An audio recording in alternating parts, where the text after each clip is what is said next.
امریکی صدر Donald Trump کے لیے امریکہ میں نو کنگز کی جو کیمپین ہے وہ یہ ثابت کر رہی ہے کہ امریکی صدر اس وقت بھی امریکہ کے اندر غیر مقبول شخصیت کے طور پر سامنے آ رہے ہیں۔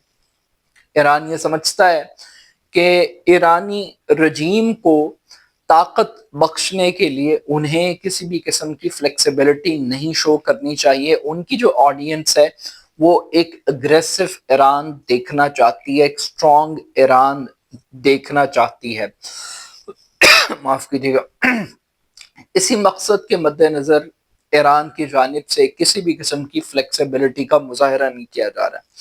اب جبکہ ایکسپیکٹیشنز بہت زیادہ ہائی تھیں اور تاثر یہی تھا کہ یہ لفظی جنگ ہے، یہ سوشل میڈیا کی جنگ ہے، ایران نے پریکٹیکلی شرکت نہ کر کے ایک واضح میسج دے دیا ہے کہ ایران اگر مذاکراتی پروسیس کا حصہ بنے گا تو اپنی ٹرمز اینڈ کنڈیشن کے اوپر یہ کام ہوگا۔ اور اسی طریقے سے اب تاثر یہ مل رہا ہے کہ ایک مس پرسیپشن کہہ لیجیے، ڈپلومیٹک مس کیلکولیشن امریکی صدر نے کی۔ ان کے پاس ایک موقع تھا کہ جب ایران نے آبنہ ہرمز کو کھولنے کا اعلان کیا تو امریکہ کو ناکہ بندی نہیں کرنی چاہیے تھی۔ تاہم اب جب ایران کی جانب سے مذاکراتی عمل کے دوسرے دور کا بائیکاٹ کیا گیا ہے تو امریکی صدر کی جانب سے ایک سوشل میڈیا پیغام آیا جس میں انہوں نے کہا کہ جنگ بندی فی الحال جاری رہے گی۔ پاکستان کی درخواست پر، جس میں عاصم منیر اور شہباز شریف کا ذکر کیا گیا ہے، یہ کہا گیا کہ ان کی درخواست کے اوپر ہم جنگ بندی کو برقرار رکھیں گے اس وقت تک جب تک کہ ایرانی قیادت متفقہ طور پر تجاویز تیار نہیں کر لیتی۔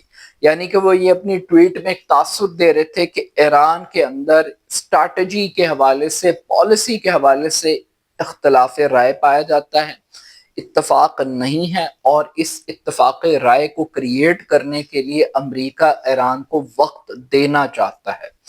حالانکہ یہ بات واضح ہے کہ ایران کے اندر کسی بھی قسم کی کوئی ڈویژن موجود نہیں ہے، ایک کلیرٹی ہے، واضح ڈائریکشن ہے کہ ایران اپنے مفادات کے اوپر سمجھوتا نہیں کرے گا۔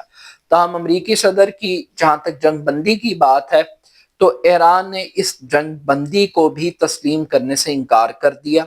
ایران کی جانب سے آج 3 بحری جہازوں کے اوپر حملہ کیا گیا اپنے ہرمز میں، اور فائرنگ کی گئی باقاعدہ طور پر۔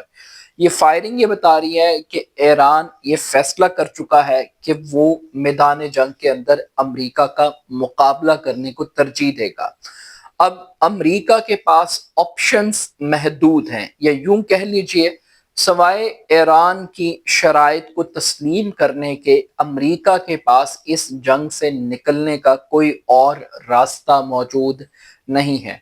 لوگ یہ توقع کر رہے ہیں کہ ایک دن ایسا آئے گا کہ امریکی صدر جس طریقے سے سیز فائر کے لیے عاصم منیر اور شہباز شریف کے نام کو استعمال کر رہے ہیں، بالکل اسی طریقے سے وہ آبنہ ہرمز کی ناکہ بندی کو ختم کرنے کے لیے بھی پاکستان کو استعمال کریں گے، پاکستان کے نام کو، پاکستان کی درخواست کو۔ یہاں پر بہت سارے لوگ ستائش کے بھوکے ہیں اور وہ اس چیز کا کریڈٹ لینا چاہتے ہیں کہ ان کے کہنے پر جنگ بندی ہوئی، ان کے کہنے پر جنگ بندی برقرار ہے، اور وہ ڈپلومیٹک کوششیں کر رہے ہیں۔ اب سوال یہ ہے کہ پاکستان کیا کر سکتا ہے، پاکستان کے ہاتھ میں کیا ہے؟ بظاہر پاکستان کے ہاتھ میں کچھ نہیں ہے، پاکستان کچھ خاص نہیں کر سکتا ماں سوائے اس کے کہ وہ ایک ملک کے پیغام کو دوسرے ملک تک پہنچائے، یعنی ایک میسنجر کا رول پلے کر سکتا ہے۔ پاکستان کے پاس اپنا فیصلہ یا اپنی خواہش کو مسلط کرنے کی اتھارٹی نہیں ہے۔ نہ پاکستان امریکہ کو اپنی شرائط منوا سکتا ہے، نہ ایران کو۔ البتہ دونوں کو قریب لانے کے لیے جو مس انڈرسٹینڈنگز موجود ہیں ان کو ختم کرنے میں کچھ نہ کچھ رول پلے کر سکتا ہے۔ یہاں پر یہ بات بھی بڑی اہم ہے کہ پاکستان آخر کس قیمت پر اس پورے ثالثی کے پروسیس کو چلائے گا، اور کب تک چلائے گا، اور کتنے وقت تک کے لیے ہم اسلام آباد کو، پاکستان کے دارالحکومت کو ایک کرفیو کی شکل میں رکھیں گے۔ بظاہر ہر پاکستانی پوری دنیا کے اندر ایک خاص کانفیڈنس محسوس کر رہا ہے، خوشی محسوس کر رہا ہے کہ پاکستان کو اہمیت مل رہی ہے، مگر اس اہمیت کے ساتھ ساتھ ہمیں یہ بھی برقرار رکھنا چاہیے کہ ہمیں اہمیت دے کون رہا ہے۔ یعنی امریکی صدر ڈونلڈ ٹرمپ، وہ ڈونلڈ ٹرمپ جس کے ساتھ دنیا کا کوئی ملک، کوئی اتحادی، کوئی سربراہان مملکت، کوئی نیٹو، کوئی یورپی یونین امریکہ کے ساتھ کھڑے ہونے کے لیے تیار نہیں۔ تو جس وقت پوری دنیا امریکہ سے بھاگ رہی ہے اور امریکہ کے سائے سے بچ رہی ہے، اس وقت پاکستان امریکہ کے ساتھ جا کر کھڑا ہو رہا ہے جب پورا ٹرک ہی خالی ہے۔ یعنی کہنے کا مقصد یہ ہے کہ ہم پاکستان کی ڈپلومیٹک وکٹری کو یا رول کو انڈرمائن نہیں کر رہے، لیکن اس بات کو بھی ہمیں سمجھنا چاہیے کہ ہمارے علاوہ امریکہ کا ہے کون، امریکہ کے ساتھ کون کھڑا ہے، امریکہ کی مدد کر کون سکتا ہے۔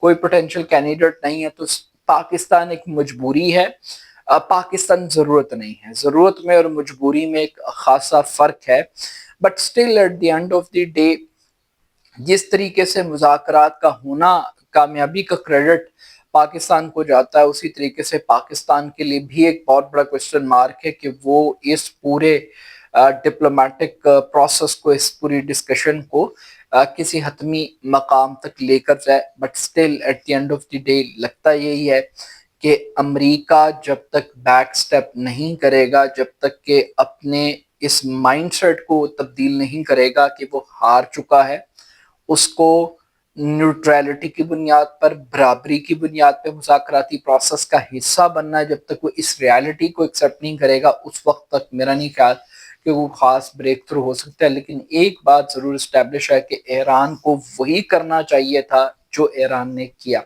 اپنا فیڈ بیک مجھے ضرور دیجیے گا۔ میرے YouTube channel AR Khan official کو ضرور سبسکرائب کیجیے گا۔ بہت شکریہ، اللہ حافظ۔